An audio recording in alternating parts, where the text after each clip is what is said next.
Untuk, ini dari tahsil, untuk mencapai kebahagiaan puncak, kita harus melakukan mix, ngerti ya? Mix, bukan mie ya, mix. Mix itu nyampur. Kalau mie kan minum. Ya, tak minum dulu.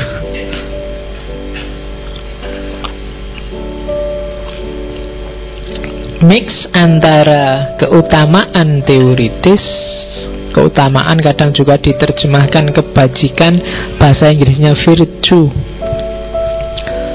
keutamaan berpikir, keutamaan akhlak, keutamaan moral, dan keutamaan praksis amalia.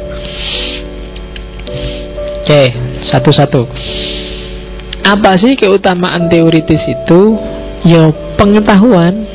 Punyalah ilmu kalau pengen bahagia. Kuncinya hidup ini ada di ilmu. Rumusnya kalau bahasanya Farabi, apa saja sih yang berharga untuk dijadiin ilmu biar kita bahagia? Ya semua ilmu. Baik itu tentang being itu segala hal yang ada, atau tentang fisika, barang-barang yang bisa dijangkau oleh panca indera, atau metafisik, segala yang di luar jangkauan panca indera, atau tentang intelek. Intelek itu kemampuan manusia, dimensi rohaninya, atau tentang intelligible. Intelligible itu segala yang bisa dipahami dan difikirkan oleh manusia, fikirkanlah. Jadi kunci pertama untuk bahagia, perdalam pengetahuan. Semakin orang wawasannya luas, semakin kesempatan dia untuk bahagia juga luas. Semakin kita wawasannya sempit, semakin kebahagiaan kita juga sempit. Kalau kamu ngertinya bahagia itu hanya makan dan minum, ya yang kamu kejar hanya itu. Atau makan minum seks, ya kamu ngejarnya hanya 3 itu. Atau makan minum harta, ya kamu ngejarnya cuma 3 itu. Tapi semakin wawasanmu luas, semakin kamu ngerti bahwa bahagia itu nggak cuma itu. Bahagia juga variabelnya bisa di-ranking, mana penting, mana tidak penting, dan seterusnya. Terus kebahagiaan juga akan berujung pada Tuhan sebagai kebahagiaan puncak. Kenapa? Ya ini nanti Farabi yang mewarisi Aristoteles dengan teori supreme ultimate cause. Jadi sebab puncak. Ilmu apapun itu kan nanti akhirnya juga dari sebab pertama. Karena ilmu itu kan rumusnya sebab akibat. Sebab akibat, nanti yang sebab ini jadi akibat, ada yang menyebabkan lagi. Yang sebab ini yang menyebabkan tadi dia jadi akibat, ada yang menyebabkan lagi terus. Dan di ujung ada ultimate cause, dan itulah Tuhan. Jadi maka pengetahuanmu apapun, kalau kamu ingin bahagia, orientasinya harus ke Tuhan, harus menuju Allah. Jangan ada ilmu, jangan ada pengetahuan yang bikin kamu malah jauh sama Allah. Berarti kamu menjauh dari kebahagiaan. Karena arah logisnya pengetahuan, arah logisnya ilmu itu menuju Allah. Misalnya apa wis ilmu fisika, ilmu tentang hewan. Hewan itu ada sebabnya. Sebabnya hewan ya bapaknya hewan. Bapaknya hewan disebabkan oleh kakeknya hewan. Kakeknya hewan disebabkan oleh buyutnya hewan. Buyutnya hewan disebabkan oleh canggahnya hewan. Canggahnya hewan disebabkan oleh apa nukure canggah? Gantung sewur. Gantung sewur disebabkan oleh bapaknya gantung sewur. Dan seterusnya. Nah, ya. Terus sampai ujungnya pasti ketemu Allah, ultimate cause. Belajar tentang laptop. Laptop ini ya asalnya, ini mereknya apa? Mereknya Dell. Iya toh. aslinya mungkin rakitan Singapura. Singapura ini bahannya dari apa, terus sebabnya dari mana, sumbernya dari mana, sumber itu dari mana, terus puncaknya pasti ketemu Allah. Setiap ilmu sadari hierarki puncaknya. Nah, itu berarti ilmumu akan semakin mendekatkanmu pada Allah. Itu bahasanya Farabi, ultimate cause. Prosesnya gimana? Yo, pemahaman semacam ini itu bukan pemahaman yang luar biasa, katanya Farabi. Bisa diperoleh otomatis. Anak kecil aja juga ngerti kalau bapak dari kakek, kakek dari simbah terus ke atas. Dan pasti ada ujungnya, nggak boleh nggak ada ujungnya. Nggak masuk akal kalau nggak ada ujungnya. Dan ujung itu sebab pertama, otomatis. Atau yang kedua, otodidak, belajar sendiri, baca buku sendiri. Atau yang ketiga, otoritas. Itu kata-katanya hilang. Otomatis, otodidak, otoritas. Otoritas itu dari orang yang dipercaya. Jadi kunci bahagia pertama adalah pengetahuan. Kenapa pengetahuan? Kenapa pengetahuan adalah kebahagiaan? Karena bahagia itu berarti kan orang puas. Puas berarti merasa tuntas. Kalau belum tuntas orang tidak akan bahagia. Harta, apalagi kekayaan, apalagi materi, itu dalam dirinya sendiri nggak ada nilainya. Dia ada nilainya kalau dihubungkan dengan kita. Jadi kepuasan itu menunjukkan kebahagiaan. Dan berarti apa? Sikap puas ini jadi kuncinya. Untuk bisa sampai ke level puas, kan kita harus tuntas. Untuk bisa nyampe ke level tuntas, kita harus paham. Kalau enggak ya enggak ngerti. Kamu harus paham berapa kuatnya perutmu menampung makanan. Kalau enggak, makanan akan jadi bencana. Kamu harus ngerti titik di mana alhamdulillah sudah kenyang dan puas. Kalau enggak, bahaya. Kadang-kadang kan mumpung makan gratis, terus kamu makan sebanyak-banyaknya, enggak ngerti kapasitasmu. Wassalam sudah. Enggak jadi enak makanan itu. Kamu harus ngerti di titik mana kamu puas. Untuk ngerti titik puas itu kamu butuh pengetahuan. Maka pengetahuan itu sumbernya kebahagiaan. Kamu harus paham seluk-beluk jiwamu tadi, yang daya-daya tadi. Oke, ketika pengetahuan sudah lengkap, kamu ngerti porsimu dan proporsimu, hidupnya jadi enak. Oh, kapasitasku sekian, berarti makanku paling banyak ya 2-3 piring lah. Kecuali ya kalau gratis boleh lah ditambah 2,5, 3,5. Kemudian minumnya segelas. Ya kalau mumpung gratis ya bawa 2 gelas lah. Kalau masih boleh ngambil lagi, bawa plastik atau bawa botol sendiri misalnya. Lo itu kan paling tidak ngerti. Lo ketika kamu tahu batas, berarti kalau sudah 3 piring sudah, jangan dilanjutkan 4 piring. Kalau dilanjutkan 4 piring, dia akan jadi sumber masalah. Nggak jadi bahagia, nggak jadi puas. Istri cukup 1, kekuatanku 1. Kalau 2 nggak nyampe, nggak kuat. Itu ngukur kekuatan sendiri. Ya poligami kan boleh aja, katanya Quran boleh, tapi ukur kapasitas. Nah, wah kalau istrinya 1, lah kalau satu-satunya sedang libur, nggak ada cadangannya Pak. Apa-apa itu kan ada cadangan. Wong ya kan listrik mati ada genset kan tetap nyala. Lah kalau istri 1 off kan satunya on. Kalau dua-duanya off ya berarti harus ada yang ketiga Pak.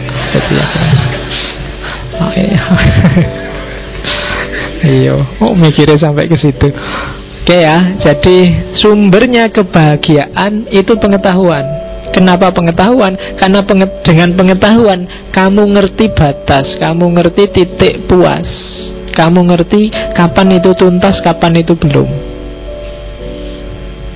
Nah, di situ kuncinya kebahagiaan. Termasuk jiwa harus sempurna, implementasinya harus tuntas dan seterusnya. Itu juga semua butuh pengetahuan. Kenapa tadi kamu sabar, kamu jujur kok merasa masih sumpek? Pengetahuanmu yang kurang tentang kejujuran dan kesabaran. Belajar lagi. Kamu sedang salah paham. Harusnya kamu pasti bahagia kalau sudah jujur. Nggak ada saya menyesal Pak jujur, gara-gara jujur terus ada masalah. Enggak, mungkin kamu salah paham. Coba ditambah lagi pengetahuannya. Jangan-jangan itu bukan masalah. Jangan-jangan kalau kamu nggak jujur masalahnya lebih besar. Nah, itu hubungan pengetahuan dan kebahagiaan. Yang kedua, keutamaan berpikir.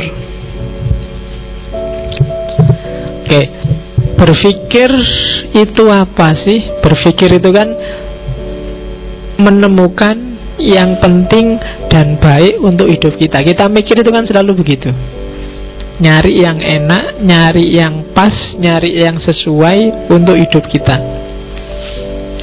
Biar mendukung kebahagiaan, usahakan, katanya Farabi, berpikirlah hanya tentang yang baik-baik dan utama-utama.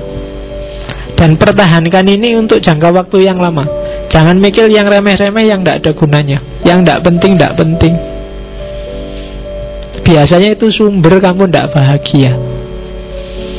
Tiba-tiba kamu galau. Kenapa kok kamu galau? Kasihan Saipul Jamil Pak di penjara. Ya. Ngapain kamu ikut mikir? Penting tidak Saipul Jamil bagimu? Tiba-tiba kamu kok ikut galau. Ngapain kamu kok kelihatan marah gitu? Itu loh Pak, lihat TV, ILC, gegeran. Masa nggak sadar? Loh kamu galau untuk hal yang apa ya itu penting buatmu, utama buatmu. Apa ndak ada yang lebih utama, yang lebih baik? Nah, jadi masukkanlah di kepalamu, berpikirlah untuk hal-hal yang utama dan baik saja untuk dirimu. Ketika kamu keluar jalur, ya di situ nanti akan lahir kegalauan karena barang ndak penting kamu posisikan jadi penting. Barang ndak urgent kamu jadikan urgent. Bahkan nanti katanya Al-Farabi, kalau kebaikan dan keutamaan ini bisa tahan lama, sampai lama kesimpulanmu yo ini tetap baik, ini tetap utama. Hal yang kamu sebut tetap baik dan utama itu kalau bisa jadikan undang-undang. Iya, kayak misalnya jujur. Jujur itu enak Pak. Semakin saya jujur semakin nyaman. Sampai bertahun-tahun jujur, nyaman dan enak. Jadikan aja jujur sebagai undang-undang. Karena itu pasti benar, pasti bagus. Anti korupsi itu ternyata lebih enak. Anti korupsi dirasakan lama, hidup lebih nyaman, nggak kesusu-susu, nggak merasa dikejar dosa. Jadikan itu undang-undang, katanya Farabi. Berarti itu bagus. Jadi berpikirlah tentang yang utama-utama, sisihkan yang tidak penting. Karena ada hadisnya itu kan, min khairi husnil mar'i tarkuhu malayakni. Jadi di antara ciri orang baik itu meninggalkan apa yang bukan urusannya. Kalau nggak ada urusan, nggak usah capek-capek ikut mikir, ikut cawe-cawe, ikut debat. Mari kita perdebatkan apakah anaknya Anang itu pakai pemutih apa enggak ya. Buat apa kamu bahas itu? Karena internet itu kan gitu kan, sampai komentari ratusan hanya gara-gara bahas itu pakai pemutih apa enggak. Kurang kerjaan. Jadi ya kita berpikir yang utama-utama lah, bukan hal-hal yang iseng. Ya kan LGBT, kamu kan terus mati-matian bahas LGBT. Signifikasinya coba dicek. Kalau signifikan untuk hidupmu tidak apa-apa. Kalau nggak signifikan, kamu kehabisan daya, kehabisan energi, kehabisan tenaga untuk hal yang tidak penting. Padahal mungkin bisa kamu pakai untuk hal yang lebih penting. Daripada kamu debat tentang infotainment, sudah kamu duduk depan komputer, tesisnya digarap, skripsinya diselesaikan, kan lebih enak. Oke, jadi berpikirlah tentang yang utama-utama. Oke, terus ya, dan katanya Farabi memang berpikir lewat jalur rasional itu salah satu solusi hidup. Kuncinya di situ. Karena yang rasional itu kesimpulannya, jadi kalau kita pakai akal, jalur satu-satunya yang tidak butuh pihak lain itu mikir pakai akal. Kalau jalur bayani kita butuh teks, kalau jalur irfani kita butuh otoritas. Tapi kalau pakai akal ndak. Maka katanya Farabi, jalur burhan itu lebih bisa dipertanggungjawabkan dalam berpikir. Oke. Aliran sesat itu biasanya sumbernya dua. Urusan tafsir teks yang biasanya ada dalam cara berpikir bayani, atau urusan beda panutan yang biasanya ada dalam cara berpikir irfani. Tapi aliran burhan itu jarang gegeran, aliran-aliran rasional. Karena katanya Farabi, memang akal lah yang punya sumber berpikir a priori yang tidak butuh pihak lain. Akal yang benar menurutku kemungkinan besar juga benar menurut kamu. Itu burhan biasanya. Tapi kalau tafsir bayan itu kadang-kadang benar tafsirku bisa beda sama tafsirmu. Logika itu sifatnya arbitrer, pasti. 1 tambah 1 2 itu kan logika. Setengah lebih kecil dari 1 juga logika. Itu sifatnya lebih universal. Maka keutamaan berpikir jadi salah satu sumber kebahagiaan. Cuma keutamaan berpikir harus diimbangi dengan keutamaan moral. Kalau berhenti di keutamaan berpikir, ya kamu hidupnya di dunia ide, dunia ideal. Maka dia harus diimbangi oleh keutamaan moral. Jiwamu harus seimbang. Ya kalau ilmu akhlak itu kan, kalau Farabi mendefinisikan science that studies the state of human soul. Jadi tentang jiwa. Moral itu berarti urusan tentang jiwa. Ya ada 2 jenis, ada akhlak teoritis dan akhlak praktis. Akhlak teoritis itu yang ideal, keutamaan berpikir, dan akhlak praktis. Akhlak praktis itu ya prakteknya. Jadi mikir itu juga harus ada dimensi prakteknya. Nah itu keutamaan moral yang ketiga. Moral saja tanpa mikir orang bisa salah arah. Mikir tanpa moral jadinya hantu, ideal gak ada wujudnya. Maka keutamaan teoritis, keutamaan berpikir harus diimbangi dengan keutamaan moral.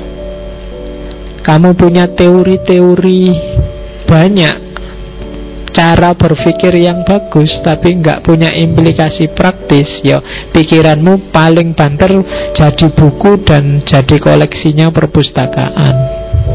Tapi kalau kamu bisa menunjukkan relevansi praktisnya, itu pikiranmu akan lebih abadi. Ya jalurnya 2 untuk membentuk karakter, membentuk moralitas. Kalau menurut teorinya Farabi, yang pertama lewat instruksi. Instruksi itu ya nasihat, perintah, himbauan, anjuran. Itu biasanya dari yang punya otoritas, kiai, ulama, dan lain sebagainya. Yang kedua lewat habituasi, pembiasaan. Habituasi ini penting ya. Kapan-kapan kita belajar itu. Dulu pernah belajar di Pierre Bourdieu. Kenapa kalau kamu yang rajin sholat sekarang tidak sholat merasa tidak nyaman? Itu habituasi. Tapi coba ulang bolak-balik tidak sholat, lama-lama tidak sholat itu biasa. Tidak nyamannya pasti hilang. Ya, itu namanya habituasi, pembiasaan. Kamu sekali bohong, batinmu mesti tidak enak. 2 kali tidak enaknya tinggal separuh. 3 kali tidak enaknya tinggal 1/4. 4-5 kali bohong dan aman, kamu lama-lama merasa bohong itu biasa. Bahkan besok-besok mungkin kalau tidak bohong tidak enak. Ah, masa aku jujur ya kok tidak enak. Nah, bisa loh kayak gitu. Kok dosa banget aku, kok jujur banget, kok lugu banget, harusnya ya rotong. Nah itu biasa sudah kebalik. Kalau semula nggak jujur nggak enak, sekarang jujur nggak enak. Itu habituasi. Oke. Kayak ngaji malam Rebo ini loh. Kadang-kadang libur juga tidak enak, biasanya ngaji. Ya itu habituasi. Tapi kalau 0, 2, 3, 4, 5 sampai 6 kali itu, kalau tidak kosong kamu malah heran. Loh kok tidak kosong Pak? Biasanya kosong.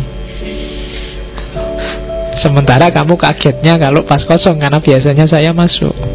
Nah, itu namanya habituasi. Jadi pikiranmu tergantung kamu biasakan untuk apa. Moralitas sumbernya juga habituasi. Kalau kamu terbiasa melakukan perbuatan baik itu biasa, tidak luar biasa. Dan kebalikannya juga. Oke, keutamaan moral.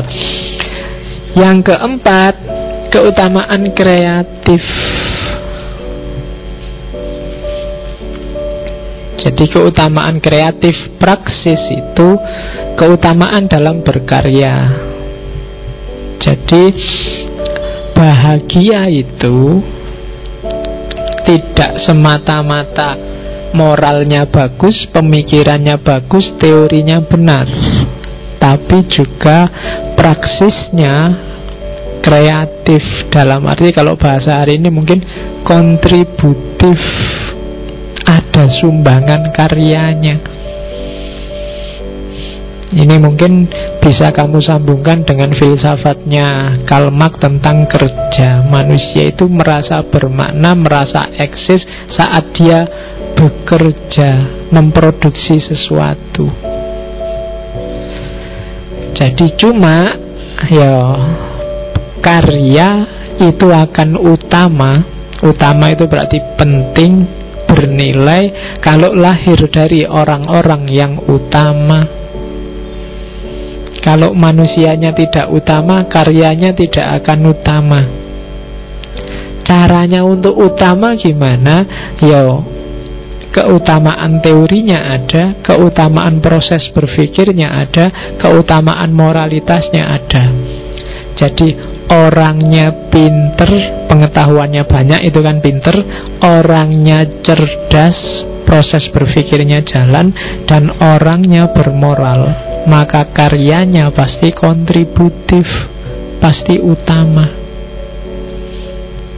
Dan orang semacam ini dia sendiri bahagia dan bisa membahagiakan orang lain.